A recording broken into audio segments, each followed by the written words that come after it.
Alright, this is Mr. Thompson. This video is for my Year 11 Physics students. Okay guys, I've been reading your drafts and I've noticed a lot of you are doing your calculations manually, which is a lot of work. I admire your tenacity and diligence, but if you know how to use a spreadsheet well, or if you make good use of a spreadsheet, you can save yourself a lot of work. So let me put together this quick video for you, which will show you how to do that. Alright, so I've just listed all the control variables there. Okay, so let's set up a data table. So data, let's bold that. What we want is launch angle in degrees. Like so. Let me just make that a bit longer there. And so the launch angles we had were 15 degrees, 30 degrees, 45 degrees, 60 degrees and 75 degrees. Okay, so each of those launch angles then, we did a number of trials. So trial 1, trial 2, actually you know what I'm going to do, I'm going to select both of those, I'm going to grab this little handle down here, 3, 4, 5 trials, okay. And what I'm going to do is I'm going to take all of those and I'm going to right justify them. I don't know why I do that, just think it looks better. Okay. And down here, the last thing we're going to put the mean. Now, I've also asked you to calculate deviance from mean, but we're going to put that in a different table. I'll show you why later because you can enter that quite quickly. So that's enough for this table here. So let me just make it a table. You could do fancy formatting. I'm just going to put lines through it and put a thick outside border on it. There we go. Okay, so there's a data table. All right, I'm going to stop the video and load some data in there. Back in a second. Okay, I've just added some pretend data in there, some made up data that I just invented. I'm just going to add some shade. There we go. I'm just changing the color of that so you can see that that's a heading. And that's your data. Down here is the mean. Okay, so I'm going to put a formula in for mean. I'm going to say equals average, open brackets. And now I'm just going to select all those pieces of data that I want the average of. Close the brackets. Enter. There we go. So that's calculated the mean. Now rather than type that in, I'm just going to grab that little handle again and drag that across here. And now what we see is that each of these means is, if I press F2 there, I can see, it shows me that each of those cells there is creating an average, or calculating an average of all the cells above it. So when I did the first one there and I dragged it across, it recognised that for each of those cells I want to create a mean for the cells above it. So it sort of changed the references. Okay, so far so good. Now we need to create some deviances from the mean. So I think the easiest way to do this is to set up another table. So I'm just going to copy that table there. So I'm selecting it, Control C, I'm going to come down here and I'm going to paste it there. Okay, now I'm going to type in here, instead of data, this is now, we'll call it deviation, if I can spell it properly, deviation from mean. Okay, so again, there's our launch angle, there's our trials, but instead of putting the data in here, what I'm going to do is I'm going to calculate, I'll delete all that data, I'm going to leave the mean there because I still want to have the mean of all the deviations. But in these cells here, instead of having the actual data, I want to have the deviation from the mean. So to do the deviation from the mean, I'm going to put a formula in here. I'm going to say equals ABS, which means absolute value, open brackets, absolute value of, now the deviation from the mean is going to be, okay, I'll take the mean and I'll subtract the actual data from trial 1. Okay, so you'll see that now gives me the deviation from the mean. That looks right, 26.6 and 28. The difference is 1.4. Alright, pretty cool. Now, I could type that into all these other cells, or if I'm clever, I could drag and I could use this little handle again. But here's a problem. If I grab this handle and drag down here like this, that hasn't worked. And let's have a look and see why. If I hit F2 on this cell here, you can see here that it's taken the absolute value of that cell, subtract that cell. Okay, B15 minus B10. When I did this one here, F2, see what it's done? It's taken the average of that cell minus that cell. Okay, now we don't, the B16, we don't want, as we come down the rows here, we don't want this cell to move. We actually want it to stay on row 15. Now, there's a way we can do that. If I come into here and I say, instead of B15, if I put a $sign in front of the 15 like that, okay, doesn't change the formula, but what it means, that $sign means, it tells Excel, if I grab this handle and I drag that formula, it means keep that 15 the same. So it's going to adjust the other numbers relative to the cell, but keep that 15 there the same. Let me show you what I mean. So now I drag it down here like that. Okay, and now, okay, that one's correct. F2 on this one here, look at that. See, my B15, it has remained at B15. Well, the 15's remained the same. F2 again, F2 again, F2 again, terrific. So all of those are correct. Now if I drag if I select the whole lot of them and now drag them across this way, you will see, let's just check some of these. If I do F2 on this cell here, that's correct. So it's calculated D15 minus D11. The $sign in front of the 15, the $sign in front of the 15 there, that's told Excel that you're always going to use row 15, but I haven't got a $sign in front of the D, so as I've dragged these formulas across, instead of referencing cell B, it's referencing cell C or cell D or cell E. So it's dragged across quite nicely. So that's a little trick that will help you create a table quickly. So very quickly then, I have created, each one of these is the deviation of the corresponding piece of data from the corresponding mean. Okay, so down here I've got the average deviation. Let's give it another name. Let's call it average, or actually, no, still let's call it a mean. Let's be consistent. Mean deviation. Okay. All right. Now let's do that again, except this time, so Control C and I'll paste it here. This time I'm going to do the percentage deviation from mean. Okay, so in other words, I want the deviation, but I want it this time as a percentage of the mean. So let's get rid of all this stuff here. Okay, so now instead of putting the data in the cell or the deviation from the mean in the cell, here I want to put a formula which shows me the percentage deviation from the mean. Okay, so the formula we're going to use, we're going to say equals,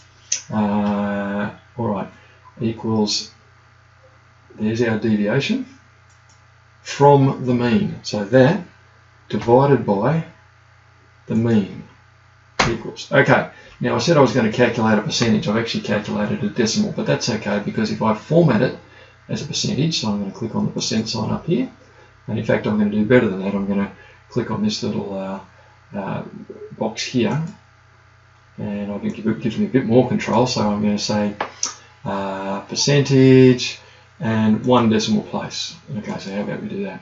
So that tells me that this number here, 1.4, that's the deviation from the mean. So 28 is 1.4 meters away from the mean for 15 degrees, which was 26.6, and that 1.4 is actually 5.3 as a percentage of the mean. Okay, so hopefully that makes it clear. You can rewind it if that didn't make sense. Okay, now I'd like to drag this down here, but you know what? That's not going to work. We have to do our little $sign trick again. So let me delete all those. Okay, so what I want is, as I drag this cell down or drag this cell across, I do want this cell to move.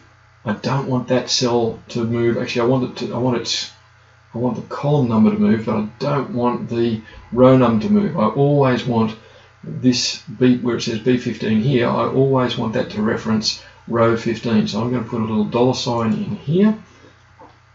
There you go, in front of the 15. So B19 divided by B15. So when I drag this down, the next cell should say B20 divided by B15. And when I come across to this cell here, when I drag across to this cell here, it should say, let's see, it should say C19 divided by C15. Let's have a look. Drag that down to there. Drag that across to there, and let's see how we've gone.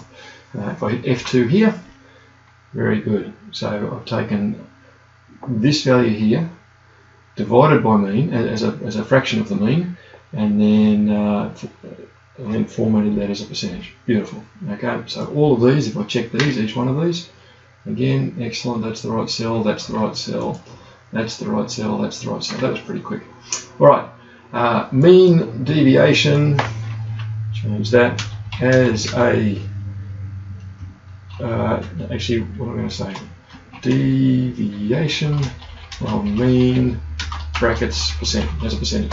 Okay, so that means I have to select all these cells here, and I need to make them as a percentage. In fact, I'm going to make them as a percentage with 1 decimal place. Okay, very good. Okay, I'm going to take a breath and we'll come back and do some more. Okay, so now what we've got is we've got one table with the data in it, with our averages, our means down the bottom. We've got another table here with our deviation from the mean, and that was a lot easier than doing the calculations by hand, wasn't it? And down here we've got the percentage deviation from mean. Okay, so this value here has got that deviation from the mean, which is that percentage of the mean. Okay, so all of those cells there correspond. Now the data we're interested in really, once we've got our averages, these are the ones that we're really interested in. That data there, what is the mean for each angle, and we're interested in this data here, which tells us the deviation or the average. Actually, that's probably a better term from it. That average deviation from the mean. So what do I say? That average deviation from the mean.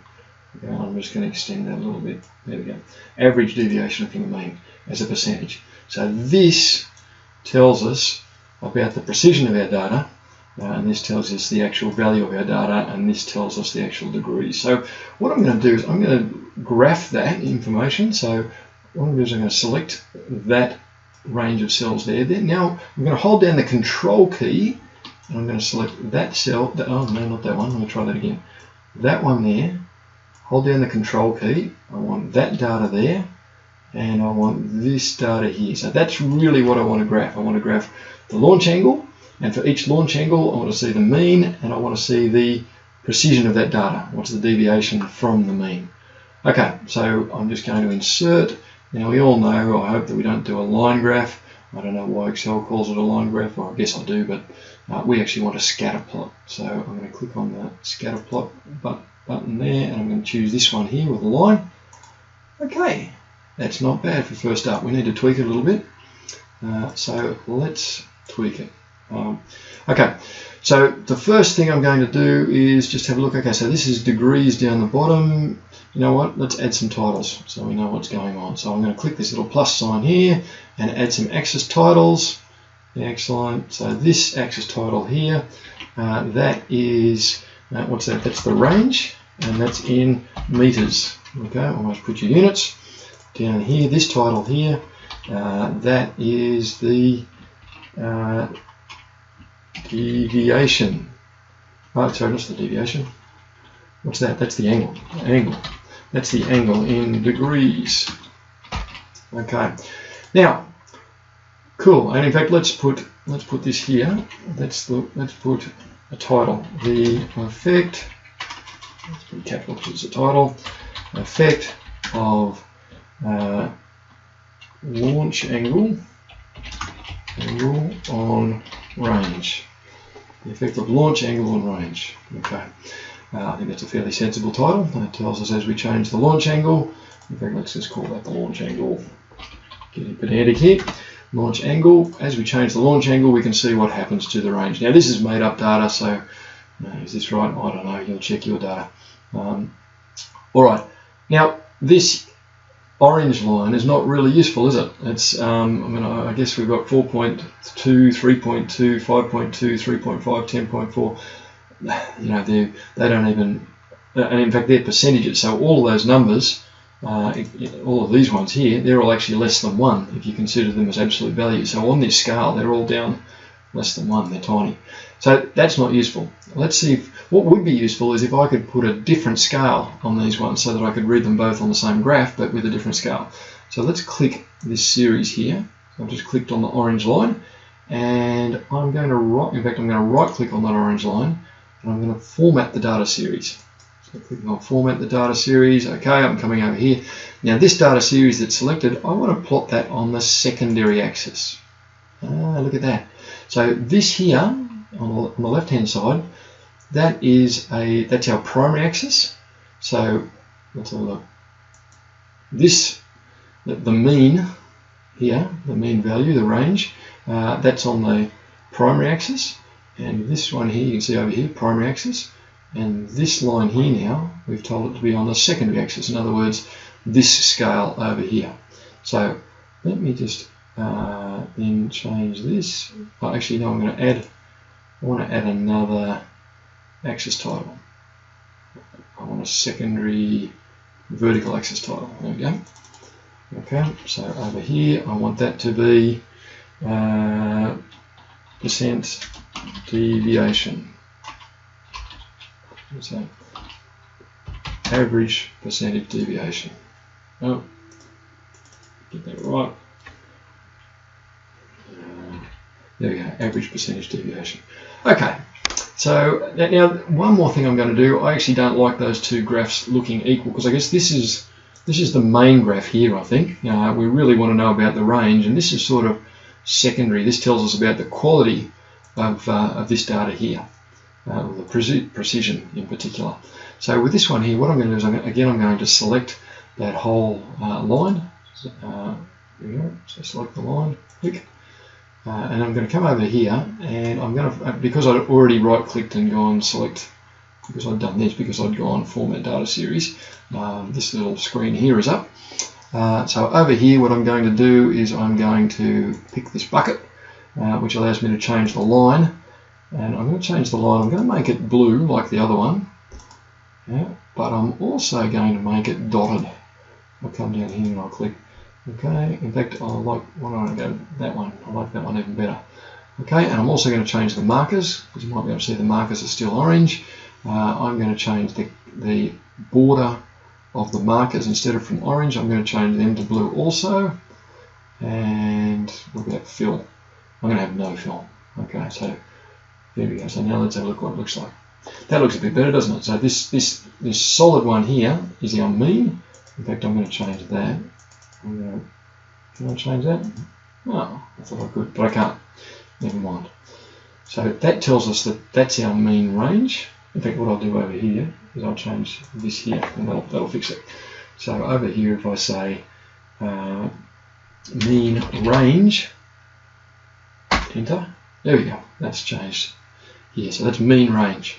So this one here is our mean range, and this one's here is our average deviation from the mean. So I think that's a pretty good graph. It tells us what we need to know. It's got a title, it's got labels, it's got, in fact, let me fix this. Instead of average percent deviation, why don't we say average percent, average deviation, and our units, not really units, but let's call them units. Our units are percentage deviation.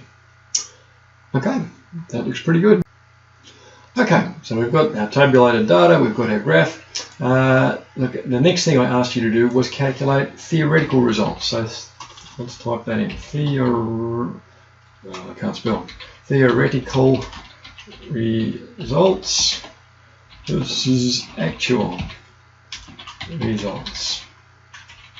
Okay, let's have a look at that. Let's just fix up the justification of that there so that works. Okay, now rather than create from scratch, I'm going to steal that table there, copy that, paste it there. Okay, I'm going to delete some rows, don't need that, delete those. Okay, now so we do want launch angle. Now here I want theoretical results. Okay, and they're not theoretical results, so let's delete those, and they're not theoretical results either. The next one here is I want actual results. Okay, so let's have a look and see what we need. We need to have theoretical results. We're going to calculate those. Actual results are pretty easy, so let's go equals, all we want is, not that one there, we want the mean range. There we go. So our actual results are just the mean range. I'm going to grab that and drag it across. Beautiful. Okay, So our actual results there, I've just stolen from the table above, I'll just reference the table above, and there they are. Our theoretical results. Okay, so what I'm going to do here is I'm going to put the formula in. So you guys have all derived a formula. Now, here's what I make the formula to be. Okay, so the formula that you would have derived, and hopefully we've got the same answer. I guess we'll discuss tomorrow and see if we get the same answer. The formula that I got was that the range theoretically equals 4.63 times 10 to the minus 5 times P, the pressure, times S, which is the barrel length, divided by M times sine of 2 theta. So I got that by combining the formulas from 1.1 and 1.2 of your introduction. So now we need to put that into a formula down here. So let's put this in. I'm going to type it in Excel speak. So equals, okay, I'm going to open with a set of brackets because I'm probably going to need some brackets. But so let's go 4.63 times 10 to the power of minus 5 in brackets. Okay, now that times P, so we know P is 138,000 kilopascals, or 138,000 pascals. S, okay, let's say S is our 600 mil, so 0.6 of a meter. I'm going to say times sine of, in open brackets. Oh, now here's a trick. We need to convert this to radians because the sine in Excel always works in radians. So there's a function called radians of angle. What angle are we talking about? We're talking about this angle here, 15 degrees. Close brackets. Oh, actually, we're not talking about that angle there, are we? We're talking about 2 times that angle. 2 times that angle. Okay. So I'm going to close my brackets there. So let's have a look at it again and see what we've got. We've got 4.63 by 10 to the minus 5 times P, which is 138,000. That's 20 psi converted to pascals, times 0.6. That's the length of our barrel, times the sine of 2 theta in radians, because the sine function in Excel works in radians. Okay, now I want to put all of that, well actually I don't need to put all of that, I can just go divided by, because I need to divide all of that, and Bomdash says it doesn't matter, I don't need all the, don't need another set of brackets, but divided by M, and M is 7.5 grams, so let's say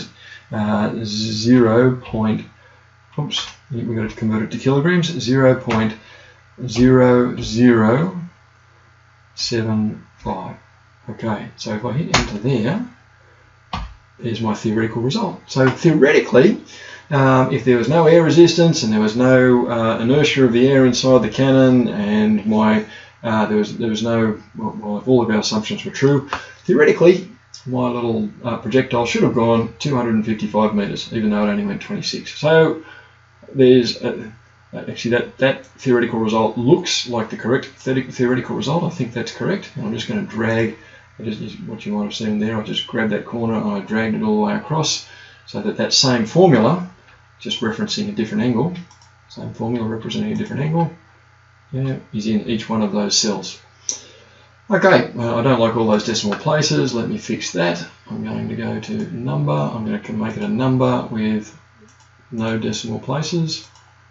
There we go. It doesn't make sense to have all those decimal places. So theoretically, at 15 degrees, my projectile should have gone 256 meters. At 45 degrees, it should have gone half a kilometer. Ooh. All right, so all good. Let's graph this. So let's graph that, because that's what I've asked you to do. Insert a. Let's go for a scatter graph with smooth lines. Okay. Grab this, move it down here, make it a little bit bigger. That's not a bad graph. Okay. What I'd really like to see, I mean, one thing that this graph does show me nicely, it shows me the relative size of my theoretical result versus my actual result. Okay, that's useful.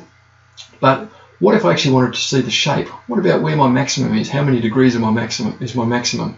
I can't see my actual results very well here against here. So what I'm going to do again is I'm going to put this on the secondary axis so that I can compare the shape more accurately. So if I click on this here and I again right click, format data series, well I didn't have to do that because I already had this over here, but never mind, format data series, plot that series on the secondary axis. Okay, good. So now you can see that we can do a better comparison of actual data versus or actual results, which is the orange, versus the theoretical results, which is the blue. But remember, the blue results are on this primary axis and the orange results are on this secondary axis. So obviously what I need to do here to make that clear to my readers is I need to add some axis titles. Okay, so over here I'm going to put no, that's the theoretical range in meters. Let me get my H right. Always do that. Down the bottom here, I'm going to have launch angle in degrees. You can put a little degree sign in there, but it's more trouble than it's worth, so I'll just type it in there. And you can do axis title here. That's what the axis title needs to be. Actual range in meters. There we go. Chart title, let's give it a sensible title. Theoretical versus actual range. Theoretical versus actual range. That'll do, right? Okay. So, I think that's pretty good. So what do you think? That tells a pretty good story. I guess what you'll have to do is just be careful when you discuss this bottom graph here, is to make sure you point out the different scales for the actual results and the theoretical results, so people don't think that they are actually very close. Make sure you point out that this right hand scale here is for the actual range, and this left hand scale here is for the theoretical range.